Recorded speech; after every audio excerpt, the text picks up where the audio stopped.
She bought a ruined stone shack for $5. Heinrich Brauer, who had survived 11 Kansas winters, told her plainly, "You'll freeze in that pile of rocks, and those children will freeze with you." She had $5, 2 children, and needed a roof she had no idea how to build. On January 6, 1887, the temperature dropped 46 degrees in 12 hours.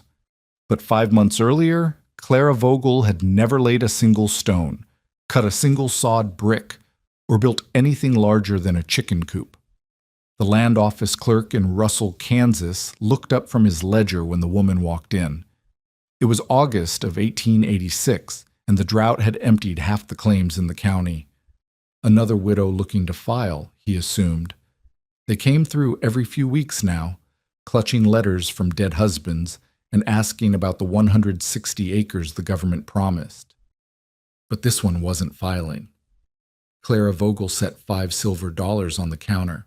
Her dress was faded calico, mended at the elbows. 2 children stood behind her, a boy of perhaps 8 and a girl no older than 5, both silent, both watching their mother with the wary attention of children who had learned not to ask questions. She wanted to buy the Hendricks ruin. The clerk blinked. The Hendricks place had burned 2 years prior. Some said a chimney fire. Others whispered about the man's debts and a convenient accident. Either way, the wooden roof had gone up like kindling, and what remained was a roofless limestone shell on the edge of town. 4 walls and nothing else. No door, no windows. Just stone bones bleaching in the Kansas sun. "Ma'am," the clerk said, "that property isn't fit for habitation." Clara Vogel did not move. "Is it for sale?" "Technically, but $5, that's what I have." The clerk glanced at the children. The boy had his hand on his sister's shoulder. The girl was sucking her thumb. "Winter's coming," the clerk said. "You understand that? Real winter, not like back east. Out here the cold kills." Clara Vogel kept her hand on the coins. "Is $5 enough?" The clerk hesitated. Then he reached for the deed. She had come from Pennsylvania with a husband who died of cholera in Missouri and a wagon that broke an axle in Salina. She had sold the oxen to pay for the wagon's repair, then sold the wagon to buy train passage west. By the time she reached Russell, she had $5, 2 children, and a carpet bag containing 1 spare dress, a Bible, and a photograph of a man who would never see Kansas. The Hendricks ruin sat 300 yards from the nearest neighbor, a soddy occupied by a German family named Brauer. Heinrich Brauer had survived 11 Kansas winters. He was the man the other settlers consulted when their wells went dry, or their crops failed, or their livestock sickened. He knew the land. He knew the weather. And the morning after Clara Vogel signed the deed, he walked over to tell her she had made a fatal mistake. She was standing inside the ruin when he arrived, her children picking through the rubble for anything salvageable. The stone walls rose 7 feet on all sides, blackened by smoke near the top where the fire had burned hottest. The floor was bare earth, packed hard by 2 years of rain and wind. Above them, the August sky stretched blue and merciless. "Mrs. Vogel," Heinrich Brauer said. He did not step inside. "I heard you bought this place." She turned. "Word travels fast. Small town." He looked at the walls, the missing roof, the children. "You understand what you've bought? This isn't a house. It's a grave waiting to happen." Clara wiped dust from her hands. "It has walls." "Walls don't keep you warm. You need a roof. You need fuel. You need food stores and water and—" He stopped, shaking his head. "A woman alone can't prepare for winter out here. Not with 2 children to feed. Not starting from nothing." "I'm not starting from nothing. I have walls." Heinrich Brauer's expression didn't change. "You have 8 weeks until first frost, 10 until hard cold. By January, it'll be 30 below, and the snow will be higher than your boy's head." He pointed at Thomas, who had stopped picking through rubble to listen. "You'll need 4 cords of wood minimum to survive until spring. Do you know how to cut timber, split logs, stack a cord?" Clara did not answer. "There's no timber within 15 miles of here anyway," Brower continued. "Everything's been cut. You'd burn cow chips, except you don't have cattle. You'd burn hay, except you don't have land to cut it from." He lowered his hand. "I'm not saying this to be cruel, Mrs. Vogel. I'm saying it because I've seen what happens. I've seen children frozen in their beds because their parents thought they could make do. I've seen—" He stopped again. "Go back to Pennsylvania. Sell this ruin to some fool speculator. Take your children somewhere they won't die." The silence stretched. Clara's daughter Annika had found a piece of broken china in the rubble, a fragment of a plate, blue flowers on white. She held it up to show her mother. "Thank you for your concern, Mr. Brower," Clara said. "I'll manage." Heinrich Brower looked at her for a long moment. Then he turned and walked back toward his soddy without another word. That night, Clara sat against the stone wall with her children pressed close on either side. The August heat had faded with the sun, and now the stones radiated the cold they had absorbed during the day. By morning, the temperature would drop further. In a month, it would drop further still. And in January, she did not let herself finish the thought. Thomas was asleep. Annika was almost asleep, her breathing slow and even against Clara's arm. Above them, the stars burned in the exposed sky. No roof, no protection, just 300 yards of open ground between them and the Browers' soddy, and beyond that, nothing but prairie until the end of the world. $5. That was what she had spent. Every cent she owned in the world spent on 4 walls and a floor of packed earth. Heinrich Brower was right. She didn't know how to cut timber. She didn't know how to stack a cord. She had grown up in Philadelphia, where coal came in bags, and winter meant putting an extra blanket on the bed. Her husband had known things. He'd grown up on a farm, had worked with his hands, but her husband was dead in a Missouri churchyard with a wooden cross that would rot within 5 years.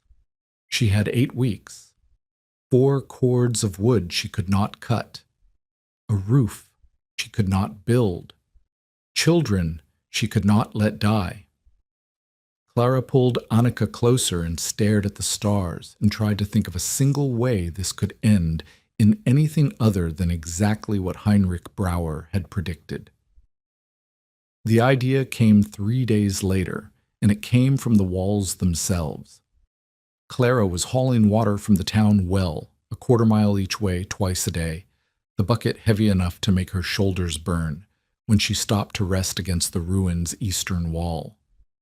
The sun had been up for hours. The air was thick with August heat, but the stone against her back was cool. She pressed her palm flat against the limestone. Cool, almost cold. In the middle of summer, in the middle of the day, the stone held the night's temperature like a promise. She thought of her grandmother's root cellar in Pennsylvania. Underground, insulated by earth, it stayed cool in summer and warm in winter.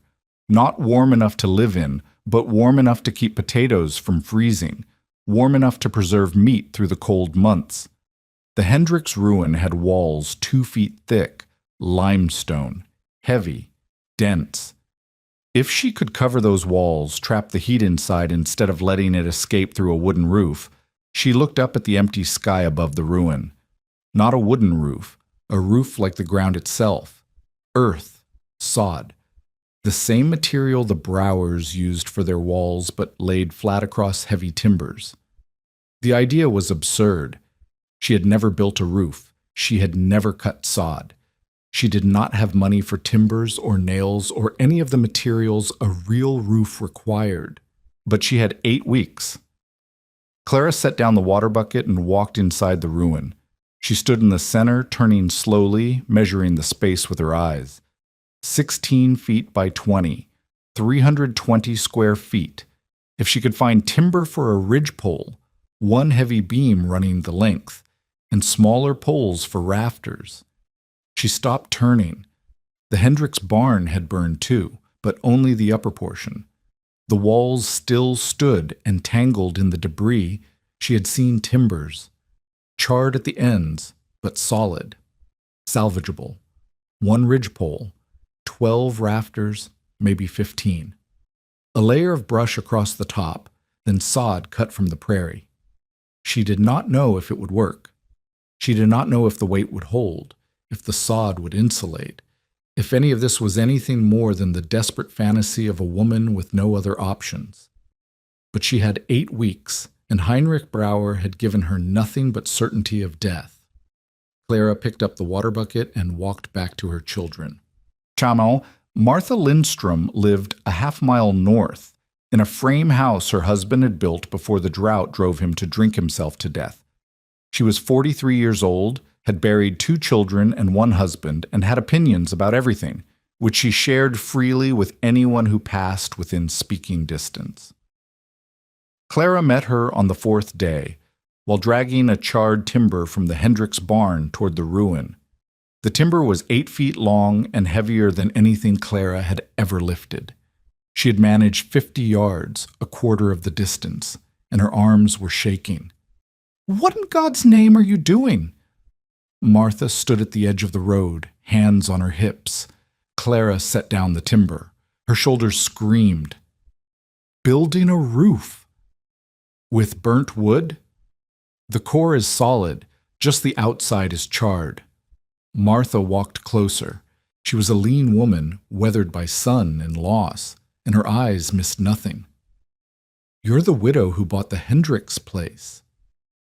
"Clara Vogel." "I heard." Martha nudged the timber with her boot. "Heinrich Brauer says you'll be dead by February." "Mr. Brauer said January, actually." Something flickered in Martha's expression, surprise, maybe, or the beginning of respect. "You planning to prove him wrong?" "I'm planning to build a roof." Martha looked at the timber, then at Clara's shaking arms, then at the ruin visible in the distance. "A roof out of what? Burnt beams and good intentions?" Clara wiped sweat from her forehead. "Sod, like the walls of a soddy, but on top."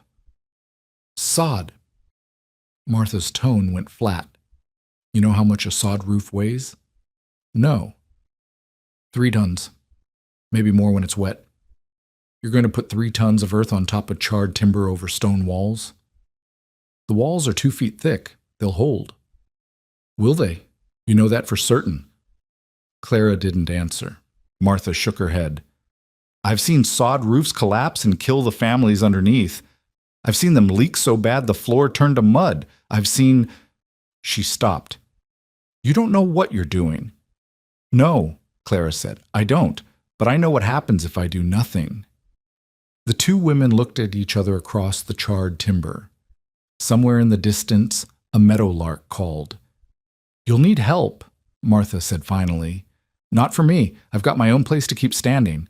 But you'll need more than those 2 skinny arms. I'll manage. You keep saying that. Martha turned to go, then stopped. The widow Schaefer, 2 miles east. Her husband died last spring. She's got a plow horse she can't afford to feed.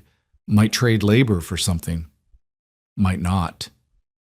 She walked away without looking back. Clara stood alone with the timber. Her arms had stopped shaking. They had moved past shaking into a numb heaviness that meant tomorrow would be worse.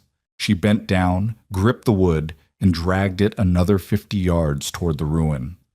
Edwin Polk arrived on the 6th day. He was a land speculator from Topeka, a man who bought distressed properties for pennies and sold them to desperate settlers for dollars. He wore a clean suit despite the August heat, and his boots were polished, and he smiled the way men smile when they know something you don't. Clara was cutting sod when he found her. She had borrowed the widow Schaefer's plow horse, not borrowed, exactly, but traded 3 days of labor for 3 days of use, and she was using a breaking plow to slice the prairie into strips. The sod came up in long ribbons, thick with root mass, heavy as stone.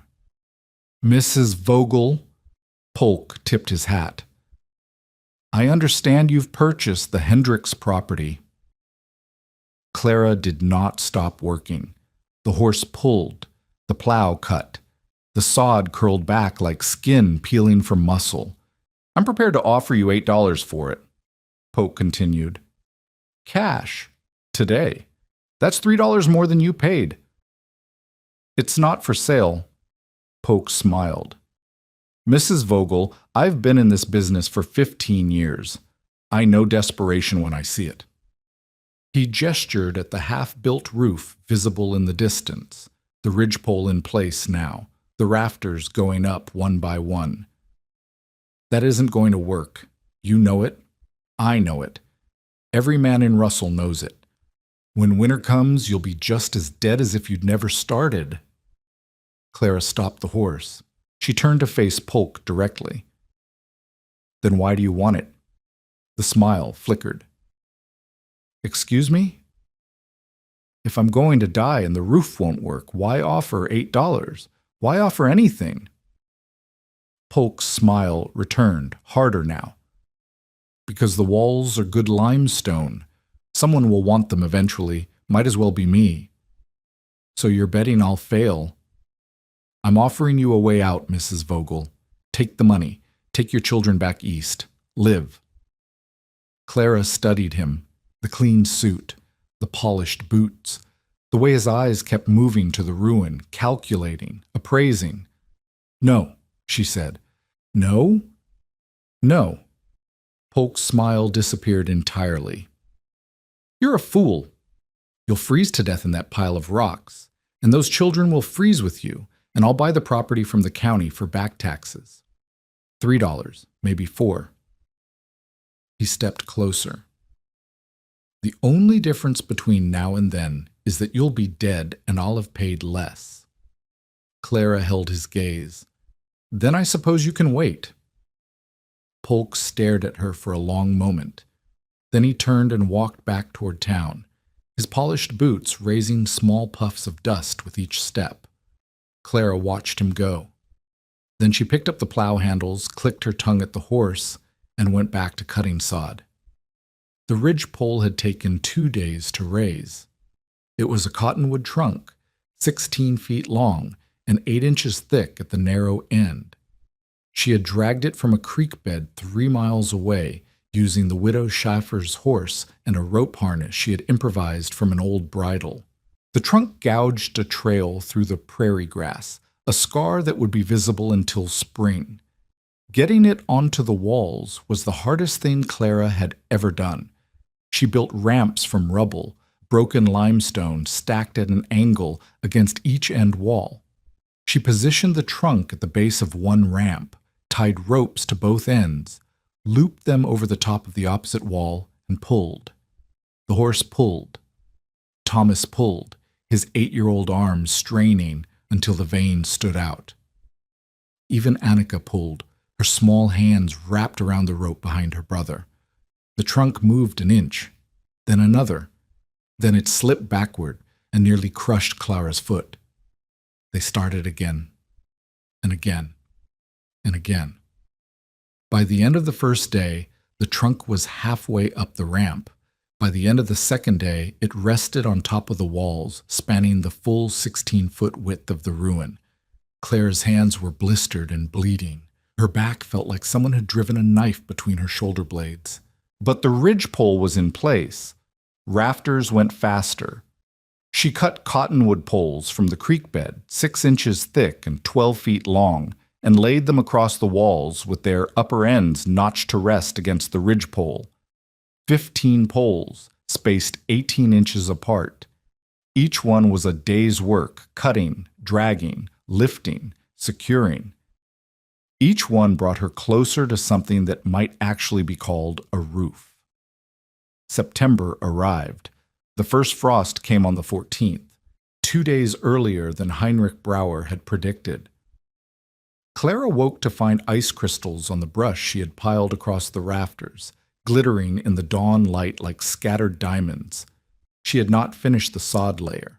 She was perhaps halfway done, 160 square feet of prairie cut and stacked on the brush, 160 square feet still open to the sky. 2 weeks of work, 2 weeks more needed. The temperature that morning was 28 degrees. Taru. The widow Schaefer came on the last day of September. Her name was Margaret, and she was 71 years old, and she had crossed the Atlantic from Bavaria when she was 19. She had outlived 2 husbands, 6 children, and everyone who had ever told her what she could not do. She stood at the edge of the ruin and watched Clara lifting sod bricks onto the roof. Each brick weighed 50 pounds. Clara lifted them one at a time, climbing a ladder she had built from scrap lumber, placing them grass side down on the brush layer, then climbing back down for the next one.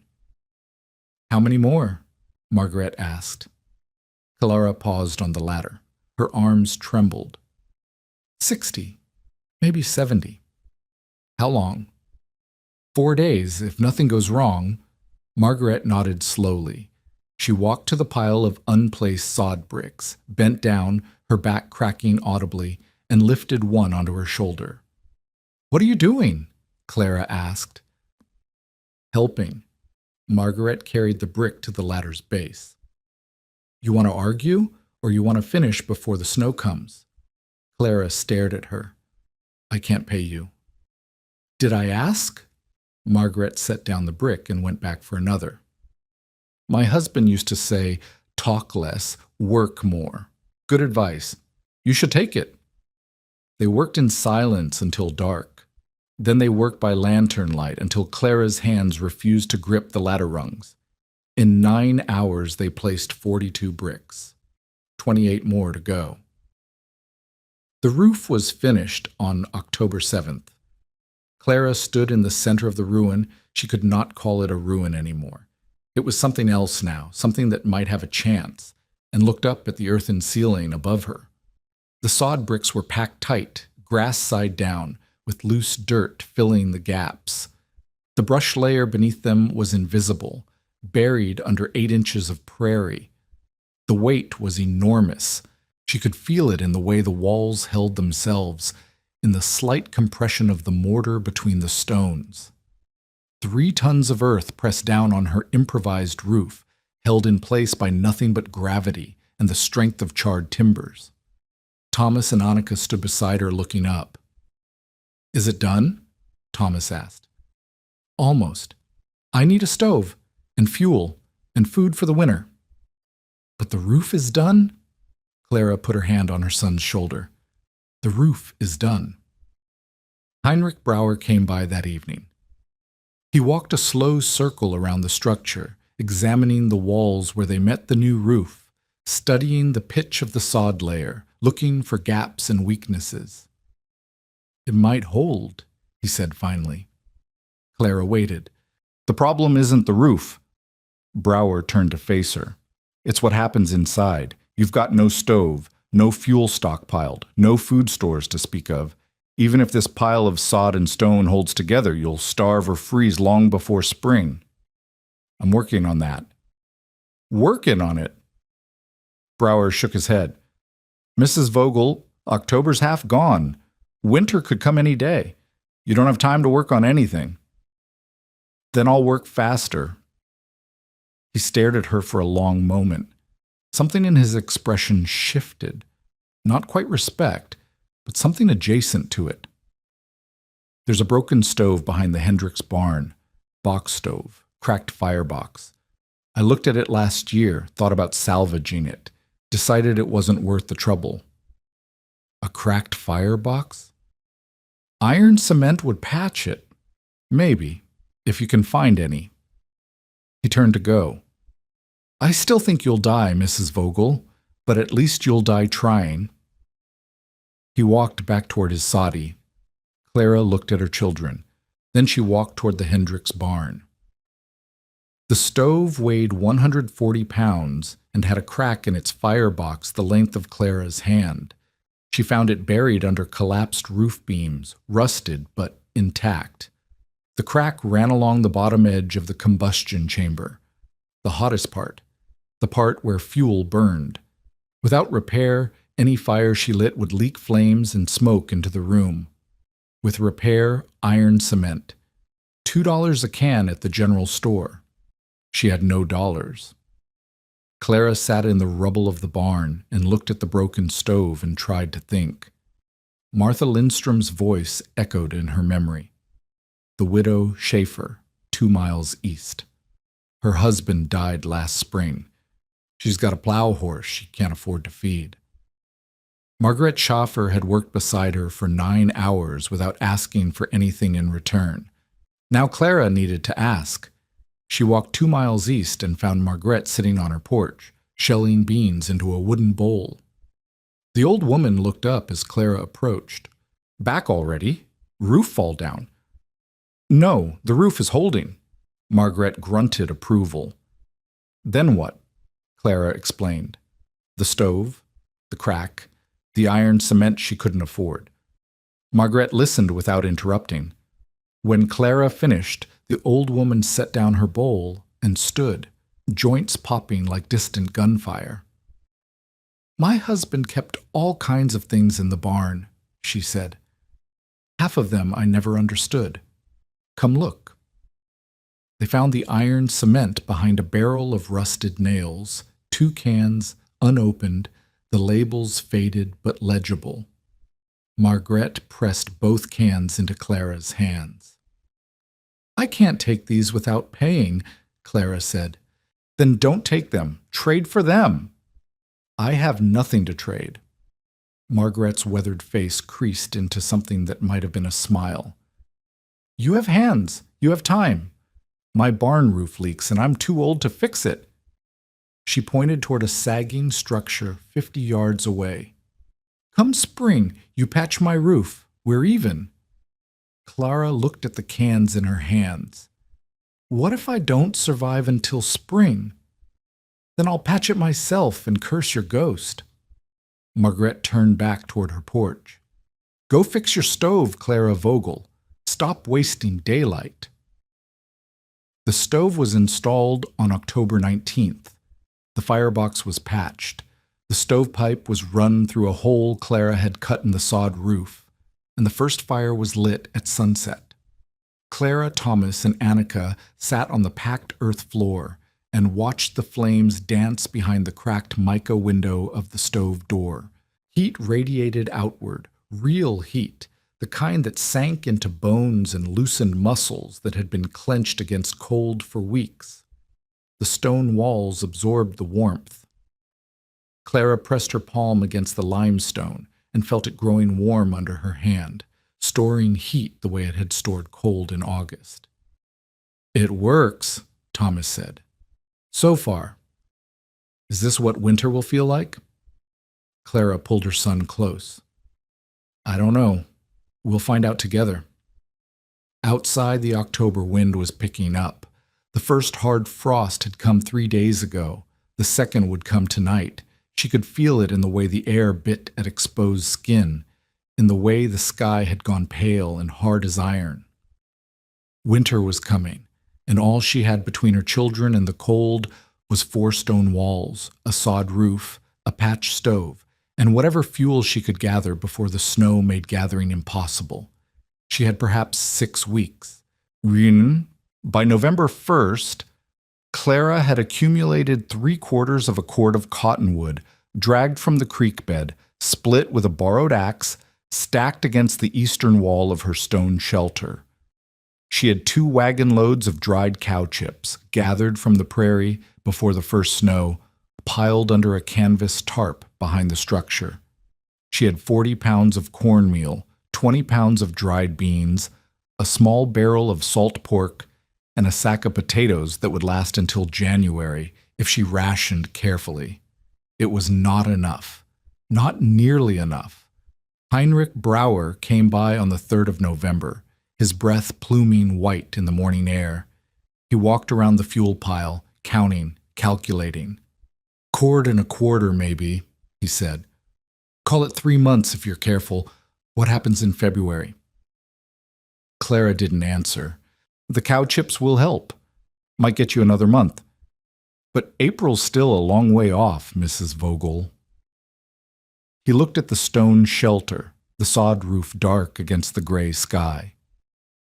The roof's holding better than I expected. I'll give you that. But survival isn't just about shelter. It's about supplies. And you're short. I know. What are you going to do about it? Clara looked at her fuel pile, her food stores, her children playing in the frost-hardened grass. Survive anyway. Brower shook his head. That's not a plan. That's a prayer. Then I'll pray. He walked away without responding. The first snow came on November 18th, 6 inches overnight, drifting to 2 feet against the north wall of the shelter. Clara woke to a world transformed, white and silent, the prairie erased. Inside the stone walls, under the sod roof, the temperature held at 42 degrees. The stove had burned through the night, fed every 3 hours by Clara's sleep-deprived hands. The fire was low now, embers glowing behind the mica window, but the walls radiated stored heat like living things. Thomas pressed his hand against the stone. "It's warm," he said, wonder in his voice. "The wall is warm." Clara nodded. The principle was working. The stone absorbed heat during the day, released it slowly at night. The sod roof trapped warm air inside instead of letting it escape. Even with a dying fire, even with 6 inches of snow outside, the shelter held warmth like a promise. But the fuel pile was already smaller than it had been. December brought cold that Clara had never imagined. Temperatures dropped to 15 below zero on the 8th, 20 below on the 12th. The creek where she had cut cottonwood poles froze solid. The prairie vanished under 2 feet of snow, then 3, then 4. The world contracted to the space between her stone walls. The fuel pile shrank. 3/4 of a cord became half a cord. Half a cord became a quarter. The cow chips burned faster than the wood, giving less heat, requiring more frequent feeding. Clara's nights became an endless rhythm of waking, feeding the stove, checking her children's breathing, trying to sleep before the cycle began again. Martha Lindstrom stopped by on December 15th, wrapped in so many layers she looked twice her size. She carried a bundle under one arm. Corn cobs," she said, pushing through the low door Clara had built from salvaged planks. "Got more than I need. No good for cooking, but they'll burn." Clara took the bundle. "I can't." "You can, and you will."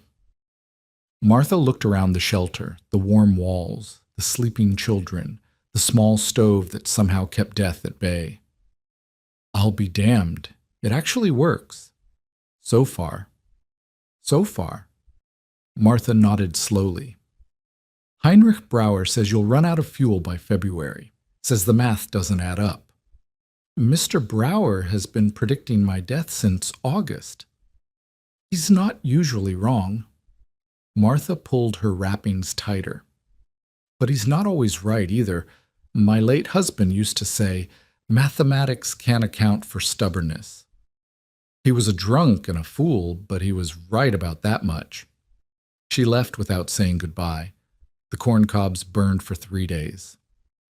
Christmas passed. New Year's passed.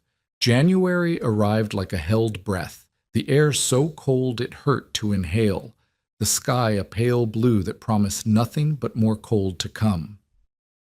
Clara's fuel pile was nearly gone. She had perhaps 2 weeks' worth of wood and cow chips remaining, maybe 3 if she cut the fire to embers overnight and burned twisted hay to bridge the gaps. The children had grown thin on rationed food. Her own dresses hung loose on a frame that had lost 20 pounds since August, but the walls held, the roof held, the stove held, and the temperature inside the shelter, even on the coldest nights, even when the wind screamed across the prairie, at 40 miles an hour, never dropped below 32 degrees. 32 degrees was survival, not comfort, not warmth, but survival. On January the 6th, 1887, the clouds that had been building for 3 days finally broke. Snow began falling at noon, light at first, then heavier, then a solid wall of white that erased the world beyond the shelter's single window. The temperature was 12 degrees above zero when the storm began. By nightfall, it was 15 below. By midnight, the thermometer Heinrich Brauer had given her, his one concession to her survival attempt, read 34 degrees below zero, and the storm showed no sign of stopping. The storm did not stop on the 7th. It did not stop on the 8th.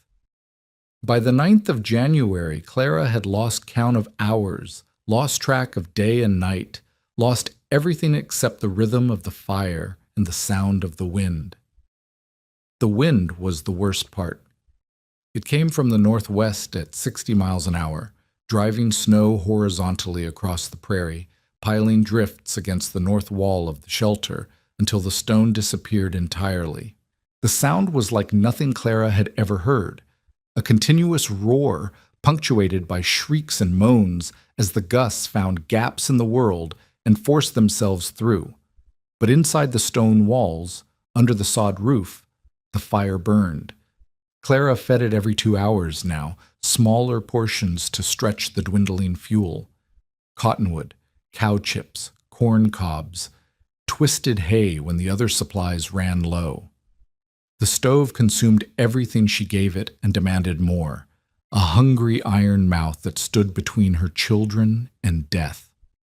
The temperature inside the shelter held at 38 degrees, cold enough to see breath, cold enough to keep the children bundled in every blanket Clara owned, pressed together for warmth, sleeping in shifts so someone was always awake to feed the fire.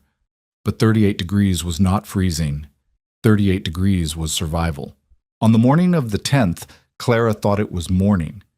The light through the snow-covered window was gray and directionless. The wind dropped for the first time in 4 days. The sudden silence was almost worse than the noise, a held breath that seemed to promise something terrible. Clara wrapped herself in her heaviest shawl and pushed open the door. The world had been erased. Where the prairie had been, there was only white, drifts rising 6 feet, 8 feet, 10 feet in places, shaped by the wind into frozen waves. The path to the Brauer Soddy had vanished. The path to town had vanished. Everything beyond the immediate walls of her shelter had been swallowed by snow and silence. The temperature, according to the thermometer nailed beside the door, was 41 degrees below zero. Clara had never felt cold like this. It burned. It reached inside her lungs and squeezed.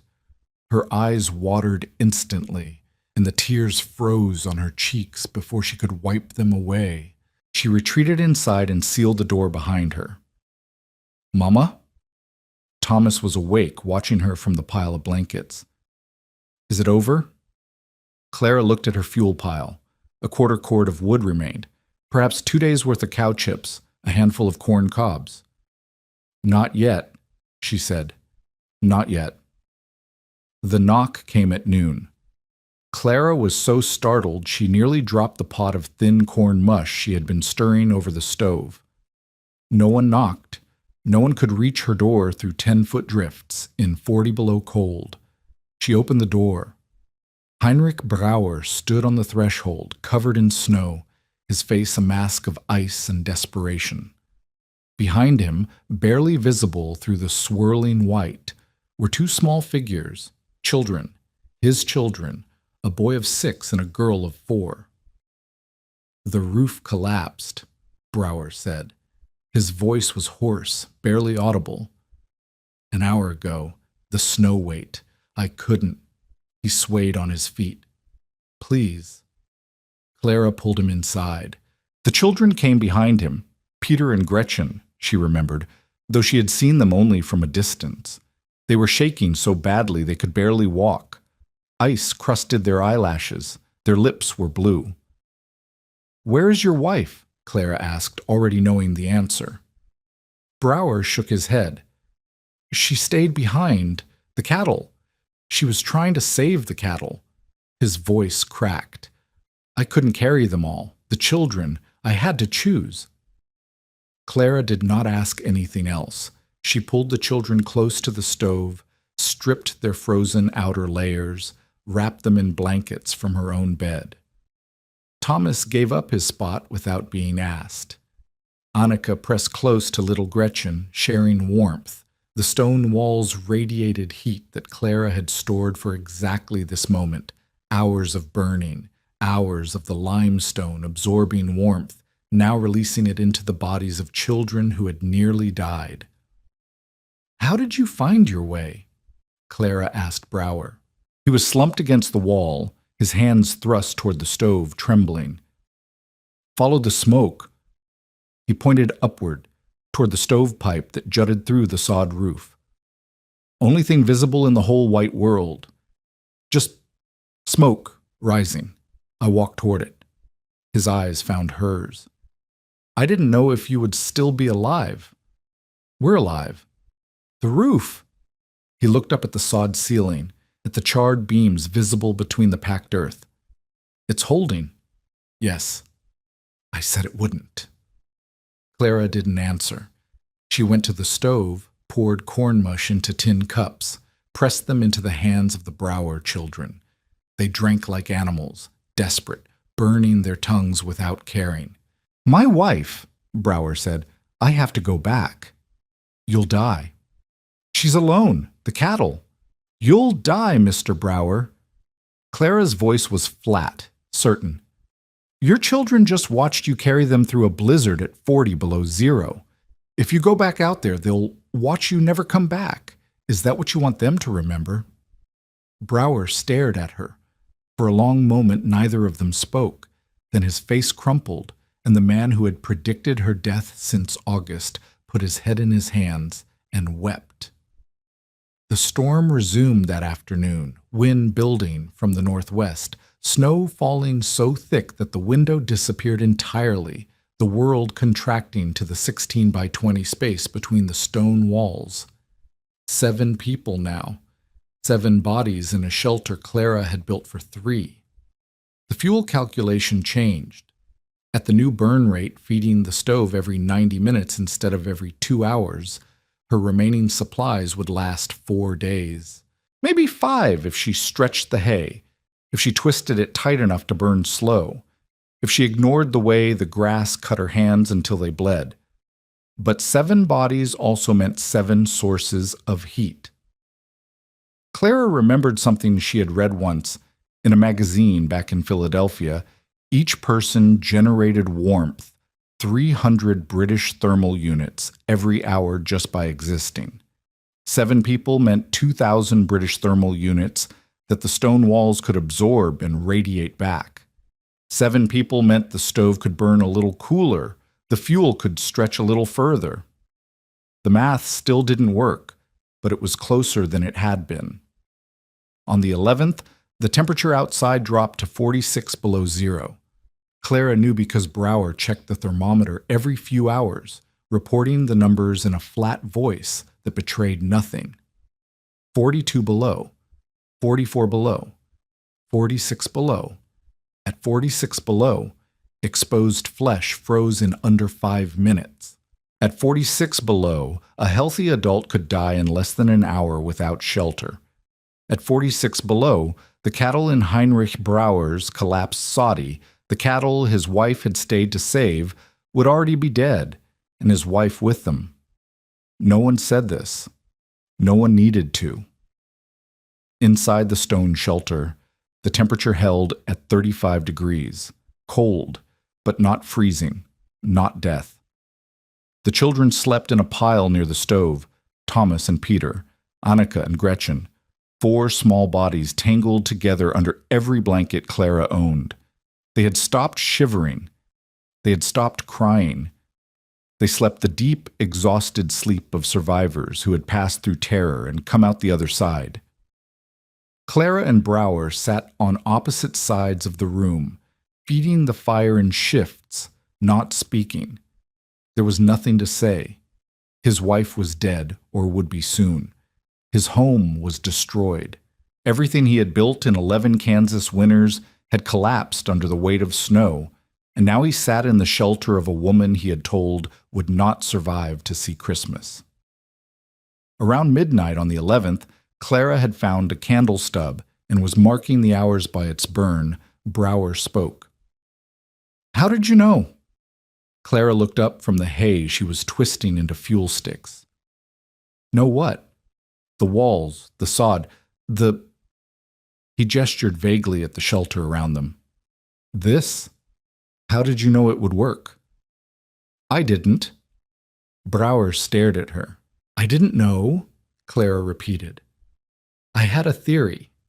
I had stone walls that held cold in summer, so I thought they might hold heat in winter.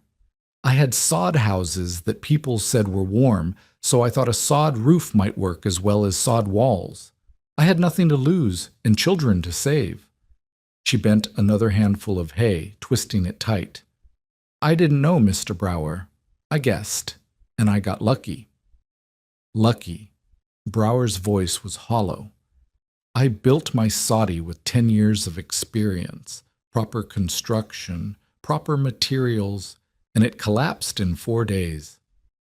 Sod walls weren't meant to hold that much snow weight." "Stone walls were?"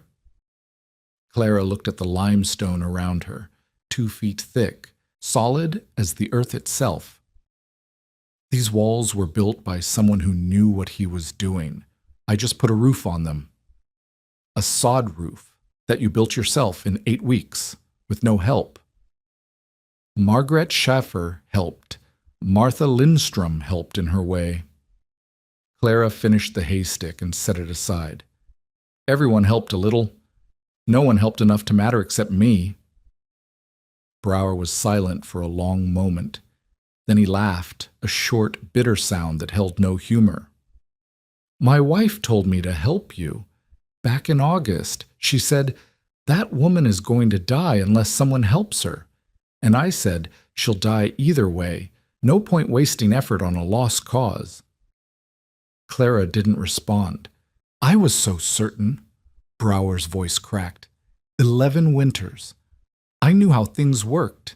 I knew what was possible, and I knew that a widow with $5 and 2 children and no experience couldn't survive what was coming. He looked at the sleeping children, his children, alive because Clara's shelter had smoke rising from its chimney when his own home was collapsing. "I was wrong about everything." "You were wrong about me," Clara said quietly. "You might not have been wrong about much else. I was wrong about what matters. I was wrong about who could be trusted. I was wrong about—" He stopped, pressed his hands against his face. "Elsa, my wife. I should have made her come. I should have carried her. You couldn't carry 3 people through that storm. I should have tried." There was nothing Clara could say to that. She twisted another haystick, set it on the pile, started another. The stove crackled. The children breathed. Outside, the wind screamed across a frozen world. On the morning of the 12th, the door shook. Not the wind. The wind had been shaking the door for days, a constant pressure that Clara had stopped noticing. This was different, rhythmic, desperate, pounding. Clara grabbed the axe she kept beside the stove and approached the door. Behind her, Brower was on his feet, positioning himself between the sound and the children. She opened the door. Martha Lindstrom fell across the threshold. She was barely recognizable, her face white with frostbite, her lips cracked and bleeding, ice in her hair, ice in her eyelashes, ice coating every inch of her clothing. She was not wearing her coat. She was not wearing gloves. She had come through the storm in nothing but a house dress and a shawl, and the only reason she was still alive was that Clara's chimney smoke had given her something to walk toward. "Fire!" Martha gasped. "My house! Fire!" Clara dragged her inside, slammed the door against the cold. Brower was already stripping Martha's frozen outer layer, wrapping her in the blanket he had been using for himself. "What happened?" Clara asked. Martha's teeth were chattering so badly she could barely speak. "Chimney. Caught. Tried to put out. Couldn't. Whole house. Burning." She laughed, a terrible sound. "Burning. In a blizzard. At 40 below. Whole house burning." "Did you get anything out?" Martha shook her head. "Nothing. Just me. Saw the smoke. Your smoke. Walked toward it." Her eyes found Clara's. "You were right, you know. That ridiculous roof. You were right." Clara pressed a cup of hot water into Martha's hands. Just water. Nothing else. They were rationing everything now. "Drink this. Slowly." "My house is gone." "Drink this." Martha drank. Her hands shook so badly that water sloshed over the rim, but she drank. 8 people now.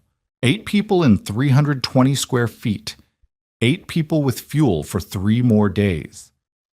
The storm continued through the 12th and into the 13th. The wind never stopped. The snow never stopped. The cold never relented. Inside the shelter, Clara instituted rationing that went beyond anything she had planned. 1 meal a day, corn mush stretched with water until it was barely more than flavored liquid. The stove burned at the lowest possible level, just enough to keep the temperature above freezing, just enough to keep the children's breath from crystallizing in the air. The stone walls helped. They had absorbed 6 days of heat before the storm began, and now they released it slowly, steadily, a thermal reservoir that supplemented the struggling stove. Even with the fire at embers, the walls radiated enough warmth to keep the temperature at 31 degrees. 1 degree above freezing, 1 degree between survival and death. Brower and Martha took turns feeding the fire. Clara twisted hay into fuel sticks until her hands were raw and bleeding, until she couldn't close her fingers, until she had to wrap them in rags and keep working anyway, because stopping meant dying. Thomas helped. His 8-year-old hands were steadier than Clara's by now, his fingers nimbler, his technique, twist, fold, twist again, perfected through days of practice. He didn't complain. He didn't ask when it would be over.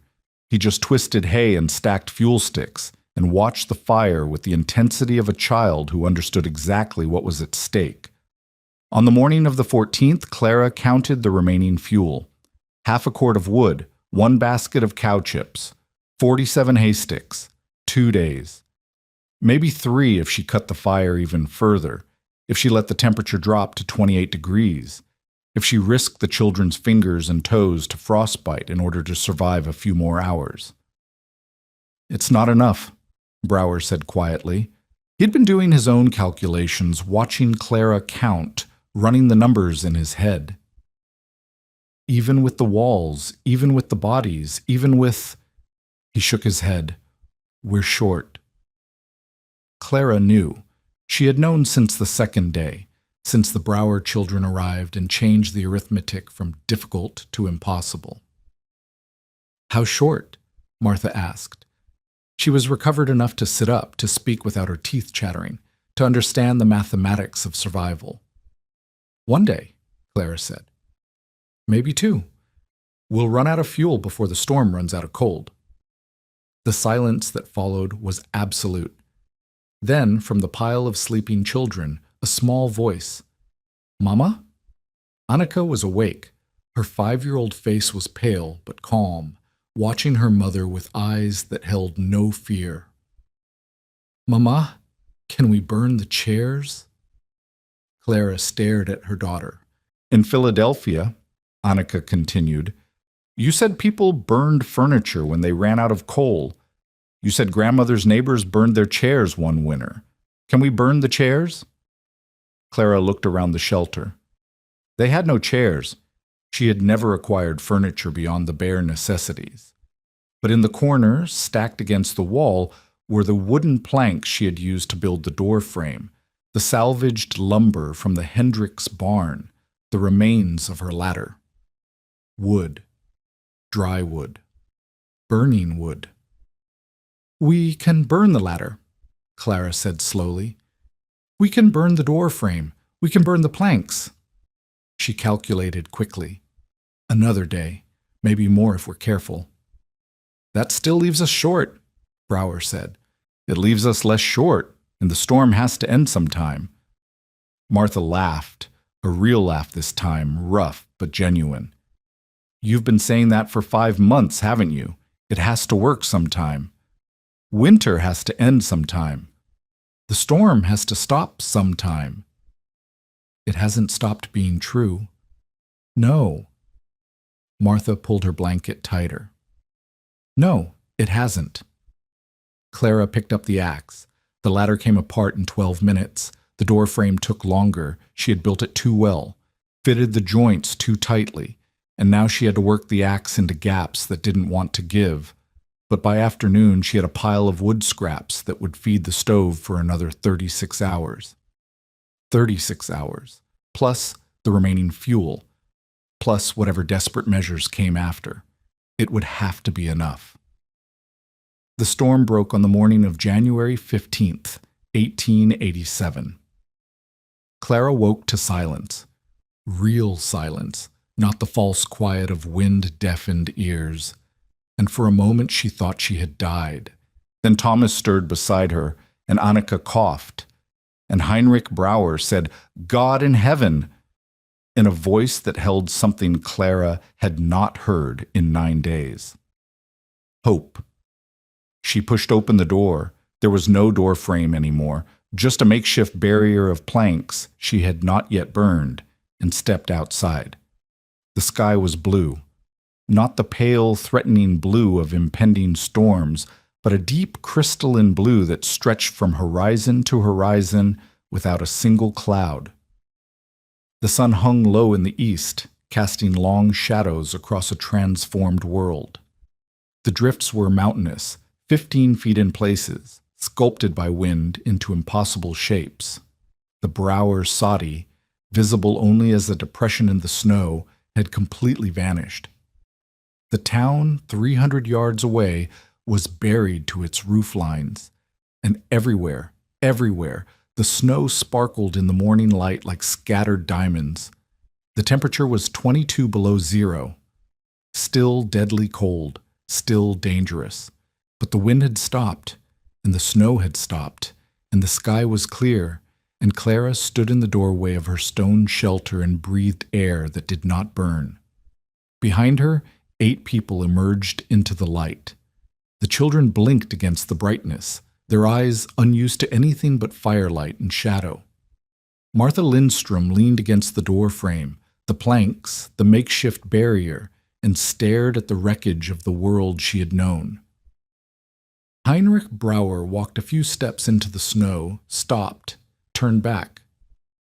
"It's over," he said. Clara shook her head. "It's stopped. That's not the same thing." She was right. The cold would continue for weeks. The drifts would take months to melt. The work of survival, finding food, finding fuel, rebuilding what had been destroyed, was only beginning, but they were alive. All 8 of them. Alive in a stone shelter with a sod roof that everyone had said would fail, heated by a cracked stove that everyone had said couldn't be fixed, kept warm by walls that everyone had said couldn't hold heat. Alive. The town emerged from the snow over the following days.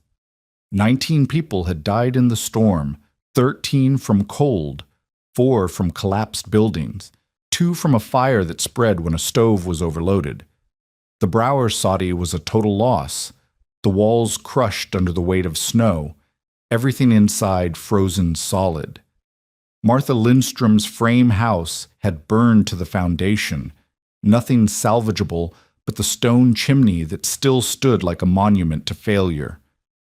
Of the 23 families in and around Russell, 17 had survived in their own homes. 3 had sheltered with neighbors.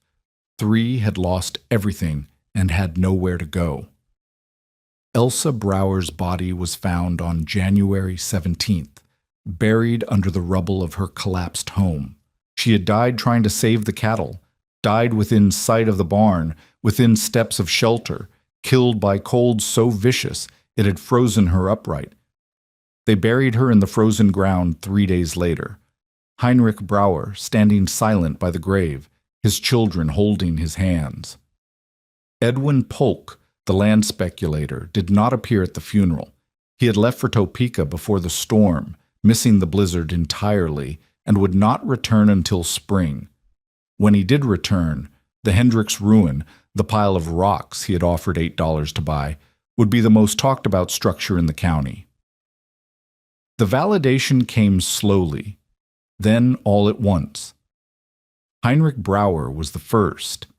He came to Clara's shelter on January 20th, 5 days after the storm broke, carrying a bundle of firewood he had scavenged from somewhere. She didn't ask where, didn't want to know whose destroyed home had provided the fuel. "I owe you an apology," he said. Clara was mending a tear in Thomas's coat, her needle moving with the mechanical precision of exhaustion. She did not look up. "You owe me nothing. I told you that you would die. I told you this shelter wouldn't work. I told you." He stopped, started again. "I was wrong about all of it. You were trying to protect me. I was trying to protect myself from having to watch you fail." Brauer set down the firewood. "It's different.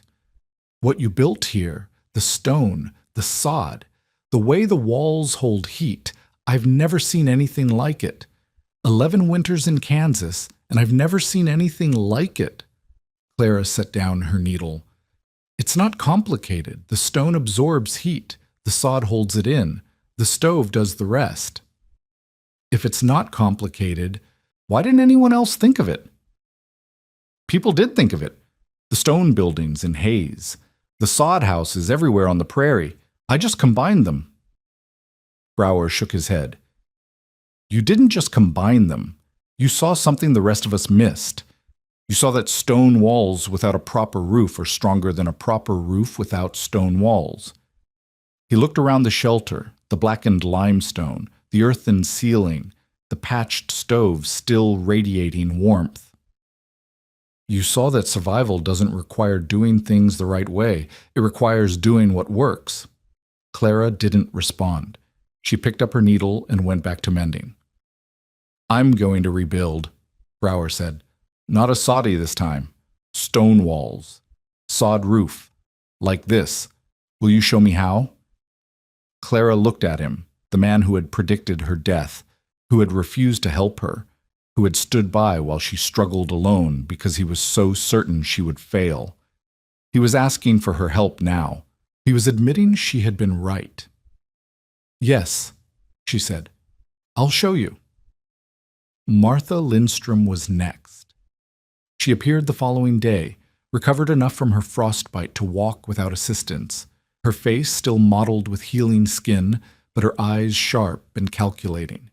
"I'm going to rebuild too," she said without preamble. "My husband's frame house was a death trap. Always was, I just didn't know it until I watched it burn." She studied Clara's shelter with the assessing gaze of a woman who had learned to evaluate everything. Stone walls, sod roof, how much did it cost? Clara thought about the question. $5 for the ruin, nothing for the stone, it was already there. Nothing for the sod, I cut it from the prairie. The labor cost me blisters and exhaustion, but I don't think that's what you're asking. Materials only. What did you pay for materials? The iron cement for the stove. 2 cans. I traded labor for them. Clara paused. The stovepipe joints. 25 cents each. The tar paper for the roof. I didn't have any. That's why it leaked before the snow sealed it. Martha nodded, calculating. Under $10? Then, for a shelter that kept 8 people alive through 9 days of blizzard. Under $10 if you already have the walls. The walls are the expensive part. Martha looked at the limestone around her. Unless you know where to find stone cheap. The fence post limestone. It's everywhere out here, just below the surface. The Germans around Hayes quarry it themselves. Martha's eyes narrowed. You're telling me I can build walls like these from the ground up? Without buying stone from a quarry? The Germans do it all the time. The stone is soft when it's fresh from the ground. You can shape it with hand tools. It hardens after it's been exposed to air. Clara set down the coat she had been mending. I can show you, if you want to learn. I want to learn. Martha didn't hesitate. I also want to know why you're offering. I wasn't kind to you last year. I doubted you. I said you were a fool. Clara remembered. The charred timber, the skeptical questions, the prediction that she would collapse the roof and kill herself. You also gave me corn cobs when I needed fuel, Clara said. You told me about Margaret Schaefer when I needed help finding iron cement. You weren't kind, Mrs. Lindstrom, but you weren't cruel either. Martha laughed, a sharp bark of sound that held genuine amusement. My husband used to say, never trust anyone who's all kindness. At least a difficult woman will tell you the truth. Your husband said a lot of things. He was a drunk and a fool, but he wasn't always wrong. Martha extended her hand. Teach me to build, Clara Vogel. I'll teach you how to survive a Kansas summer. Fair trade.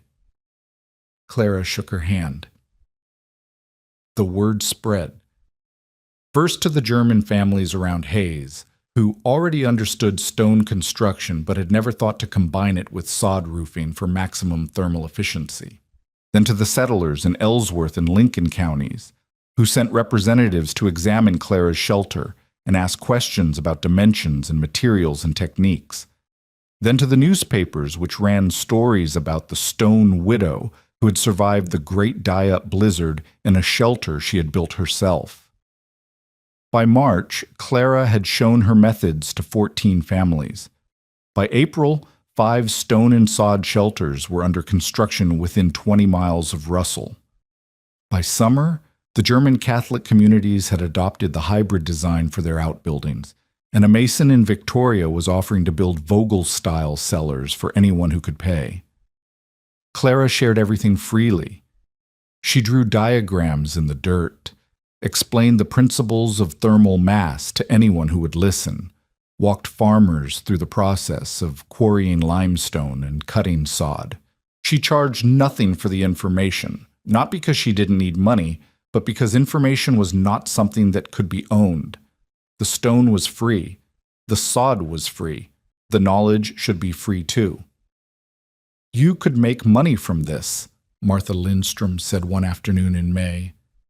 They were sitting on Clara's doorstep. She had rebuilt the doorframe, properly this time, watching the children play in the spring grass. Patent the design, charge a fee, something. Clara shook her head. I didn't invent anything.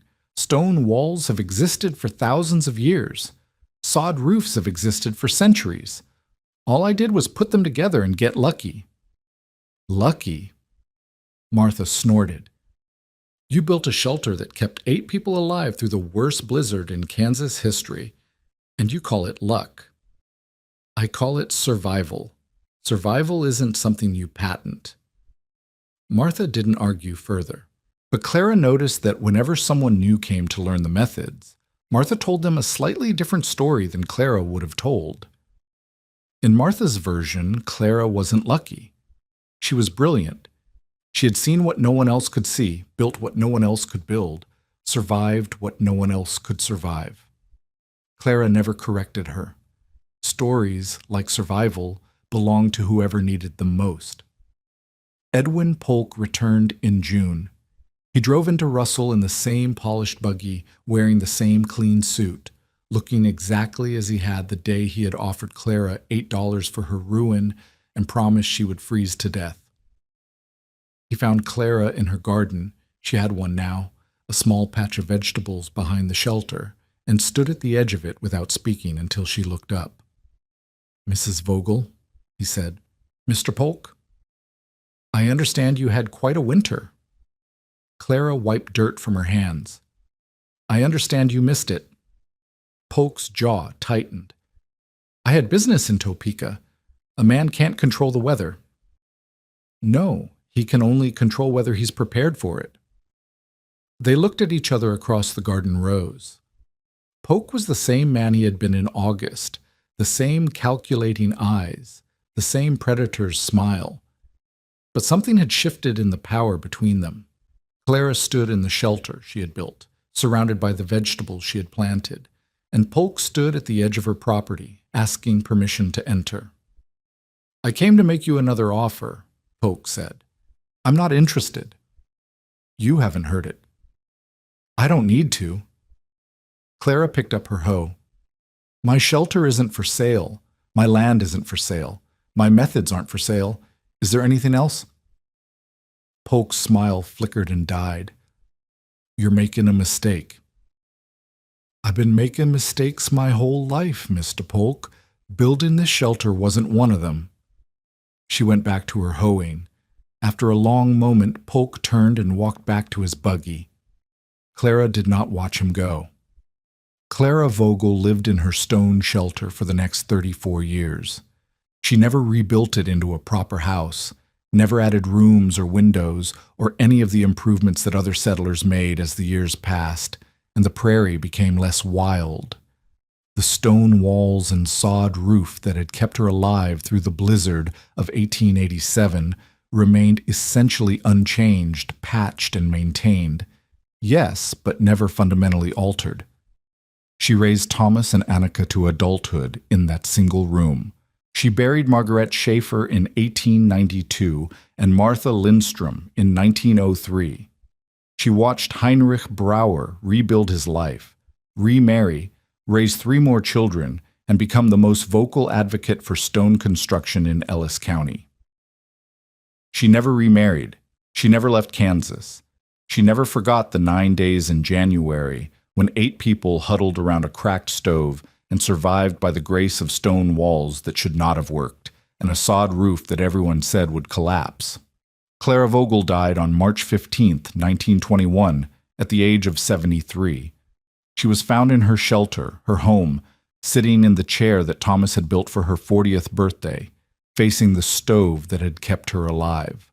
The fire had burned down to embers, but the stone walls still held warmth. On the morning of January 6, 1887, the sky over central Kansas had been clear and mild. Temperatures hovered above freezing. Children played outside without coats. Farmers spoke of an early thaw, an easy winter, a season that might finally show mercy. Heinrich Brauer, who had survived 11 Kansas winters, had walked to Clara Vogel's shelter that same morning. He had looked at her stone walls, her sod roof, her meager fuel pile, and he had delivered his verdict. A woman alone can't prepare for winter out here, not with 2 children to feed. You'll freeze to death in that pile of rocks, and those children will freeze with you. He had been so certain. His experience had been so deep. The mathematics of survival had been so clearly against her. 3 days later, the blizzard began. 9 days later, 8 people walked out of a pile of rocks that everyone said would fail. They walked into a morning of crystalline blue, their breath pluming white in the 22 below air, alive. The stone walls stood for another century after Clara's death. They stand still. If you know where to look, 4 walls of fence-post limestone on the edge of what was once Russell, Kansas, blackened at the top, where the Hendricks fire burned through long ago. The sod roof is gone now, replaced and replaced again, and finally left open to the sky. But the walls remain 2 feet thick, holding the cold in summer and the memory of warmth in winter. A woman alone built a shelter out of a $5 ruin. It saved everyone who trusted it.